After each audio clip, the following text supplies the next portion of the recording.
নমস্কাৰ বন্ধুসকল welcome to my YouTube channel Assam career job আজি পুনৰ আপোনালোকৰ বাবে ভাল খবৰ আহি গ'ল তিনিটা বিভাগত নতুনকৈ প্ৰায় গ্ৰেড 3 আৰু গ্ৰেড 4 লেভেলৰ বহুখিনি চাকৰি মুকলি কৰি দিছে ইয়াৰ কাৰণে 8 পাছ 10 পাছ 12 পাছ ডিগ্ৰী পাছ সকলোৱে আবেদনসমূহ কৰি ল'ব পাৰিব অন্তিম সুবিধা আহিছে আপোনালোকৰ বাবে এই সুবিধাটো আপোনালোকে মিছ নকৰিব এটা বিগ অপৰচুনিটি আহিছে সো আপোনালোকে ভিডিঅ'টো শেষলৈকে চাব তেতিয়া আপোনালোকে গোটেইকেইটা বিভাগৰ ভেকেন্সিখিনি কথা গম পাব তিনিটা বিভাগৰ ভেকেন্সিৰ কথা ডিসকাস কৰা হ'ব গ্ৰেড 3 আৰু গ্ৰেড 4 লেভেলৰ ভেকেন্সি হয় সো যদি আপোনালোকে ইন্টাৰেষ্টেড হয় এই ভেকেন্সি কিটাৰ কাৰণে আবেদনসমূহ কৰি ল'ব পাৰিব আৰু ইয়াত আপোনালোকে দেখিব পাৰিছে কোনকেইটা বিভাগৰ পৰা ভেকেন্সিখিনি আছে এইখিনি কথা ডিসকাস কৰা হ'ব যদি ভিডিঅ'টো ভাল পায় ভিডিঅ' লাইক কৰিব পাৰে লগতে চেনেলটো সাবস্ক্ৰাইব কৰি দিব পাৰে এনেকুৱা ধৰণৰ ভিডিঅ'সমূহ প্ৰতিদিনে পাই থাকিব আৰু আমাৰ হোৱাটছআপ চেনেল লিংক ভিডিঅ' ডেছক্ৰিপশ্যনত দিয়া আছে তাতো আপোনালোকে জইন বা ফ'ল' কৰি ল'ব পাৰে তেতিয়া আপোনালোকে ডেইলি জবৰ আপডেটসমূহ পাই থাকিব আহক আজিৰ ভিডিঅ'টো আৰম্ভ কৰোঁ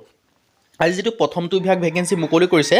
এটো মুকলি কৰিছে শিক্ষা বিভাগৰ আন্ডাৰত মুকং চেলেং কলেজৰ ফালৰ পৰা ইয়াত আপোনালোকৰ এসিস্টেন্ট প্ৰফেসৰ ভেকেন্সি ল্যাবৰেটৰী এসিস্টেন্টৰ ভেকেন্সি আছে মানে গ্ৰেড 3 লেভেলৰ আৰু লগতে আপোনালোকৰ ল্যাবৰেটৰী বিভাগৰ ভেকেন্সি আছে গ্ৰেড 4 লেভেলৰ ভেকেন্সি আপোনালোকে দেখিবলৈ পাব যদি আপোনালোকে ইন্টাৰেষ্টেড হয় ল্যাবৰেটৰী এসিস্টেন্ট বা ল্যাবৰেটৰী বিভাগৰ চাকৰি কৰিম বুলি যদি ভাবিছে তেতিয়া আপোনালোকে এই ভেকেন্সি কিটাৰ কাৰণে আবেদনসমূহ কৰি ল'ব পাৰিব আপোনালোকৰ বাবে এটা বৃহৎ অপৰচুনিটি আছে অপৰচুনিটি আপোনালোকে মিছ নকৰিব মুকং চেলেং কলেজৰ ফালৰ পৰা যদি আপোনালোকে চাকৰি কৰিম বুলি ভাবি আছে তেতিয়া ভেকেন্সি কিটাৰ কাৰণে আবেদনসমূহ কৰি ল'ব পাৰিব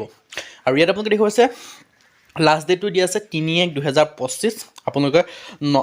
জানুৱাৰী মাহৰ 3 তাৰিখ পৰ্যন্ত ভেকেন্সি কিটাৰ কাৰণে আবেদনসমূহ কৰি ল'ব পাৰিব মুকং চেলেং কলেজৰ ফালৰ পৰা আৰু ইয়াত আপোনালোকে দেখিব আছে অৰ্গেনাইজেশ্যন দেখিব আছে মুকং চেলেং কলেজ টোটেল পোষ্ট আছে 20 জব টাইপ আছে Assam government job apply mode আছে অনলাইন আৰু অফলাইন যোগে কৰিব পাৰিব দুই ধৰণে নেম অফ দা পোষ্ট আপোনালোকে দেখিব আছে এসিস্টেন্ট প্ৰফেসৰ এনেকুৱা ধৰণৰ আপোনালোকৰ বহুখিনি ভেকেন্সি আপোনালোকে দেখিব আছে এসিস্টেন্ট প্ৰফেসৰ এতিয়া মই এসিস্টেন্ট প্ৰফেসৰ ভেকেন্সি কথা ডিসকাস নকৰো আমি যিকেইটা গ্ৰেড 3 আৰু গ্ৰেড 4 লেভেলৰ ভেকেন্সি মুকলি কৰিছে সেই ভেকেন্সি কেইটা কথা ডিসকাস কৰা হ'ব সো আপোনালোকে ভিডিঅ'টো শেষলৈকে চাব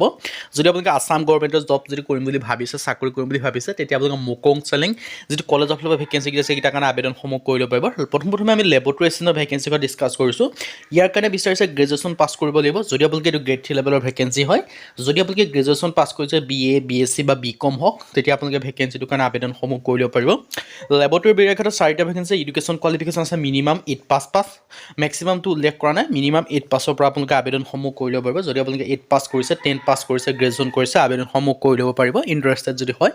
আৰু আবেদনসমূহ কৰিব পাৰিব ইয়াত যিটো এড্ৰেছ দেখিব পাৰিছে সেই এড্ৰেছটোত আপোনালোকে এটা ডিমাণ্ড ড্ৰাফ্ট কাটিব লাগিব কাটি পেলাই এই principal Murkong Selek college post office Jonai district Dhemaji Assam pin 787060 এই য'ত আপোনালোকৰ যিখন আপোনালোকৰ এপ্লিকেশ্যন ফৰ্ম হয় সেই ফৰ্মখন পঠাই দিলে আবেদনসমূহ কৰি ল'ব পাৰিব মই আপোনালোকৰ এডভাৰটাইজমেণ্ট আৰু এপ্লিকেশ্যন ফৰ্মৰ লিংক ডেছক্ৰিপশ্যনত দিয়া আছে তাত গৈ ডাউনলোড কৰি ল'ব পাৰিব এতিয়া আহিলে 2 নম্বৰ যিটো বিভাগৰ পৰা ভেকেন্সি মুকলি কৰিছে এইটো মুকলি কৰিছে আপোনালোকৰ অসম লোকসেৱা আয়োগৰ ফালৰ পৰা মুকলি কৰিছে আসাম পাব্লিক চাৰ্ভিচ কমিশ্যনৰ আণ্ডাৰত ভেকেন্সি কিছুমান মুকলি কৰি দিছে সো ইন্টাৰেষ্টেড হ'লে আপোনালোকে ভেকেন্সি কেইটাৰ কাৰণে আবেদনসমূহ কৰি ল'ব পাৰিব ইয়াত ভেকেন্সি আছে junior administrative assistant under the establishment APSC under ভেকেন্সিখিনি মুকলি কৰিছে 14 ভেকেন্সি আপোনালোকে দেখিব বিচাৰে ৰিজাৰ্ভেশ্যন ফৰ পোষ্ট ৰিজাৰ্ভেশ্যনো আছে বহুখিনি ভেকেন্সি আৰু কিছুমান ভেকেন্সিৰ ক্ষেত্ৰত আপোনালোকে ৰিজাৰ্ভেশ্যন দেখিবলৈ নাপায় সো ইন্টাৰেষ্টেড হ'লে আপোনালোকে ভেকেন্সি কেইটাৰ কাৰণে আবেদনসমূহ কৰি ল'ব পাৰিব আপোনালোকৰ এটা বৃহৎ অপৰচুনিটি আহিছে এই অপৰচুনিটিটো আপোনালোকে মিছ নকৰিব যদি আপোনালোকে এই এপিএছচি আণ্ডাৰ যে চাকৰি কৰিম বুলি ভাবিছে তেতিয়া আপোনালোকে ভেকেন্সি কেইটাৰ কাৰণে আবেদনসমূহ কৰি ল'ব পাৰিব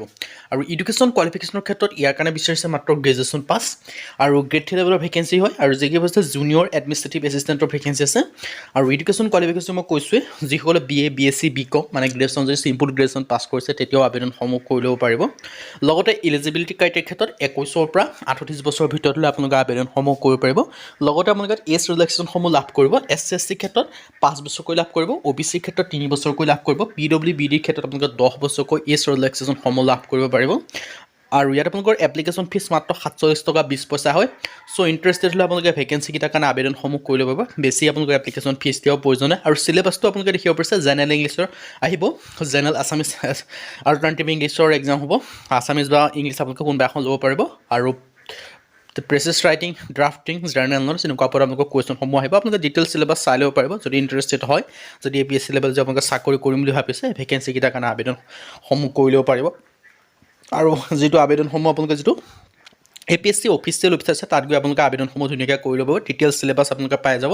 ভিডিঅ' ডেছক্ৰিপশ্যনত লিংক থাকিব ডিটেইলছ চিলেবাছ আপোনালোকে পাই যাব ডিটেইলছ এডভাৰটাইজমেণ্ট পাই যাব সো ইণ্টাৰেষ্টেড আপোনালোকে আবেদনসমূহ কৰি ল'ব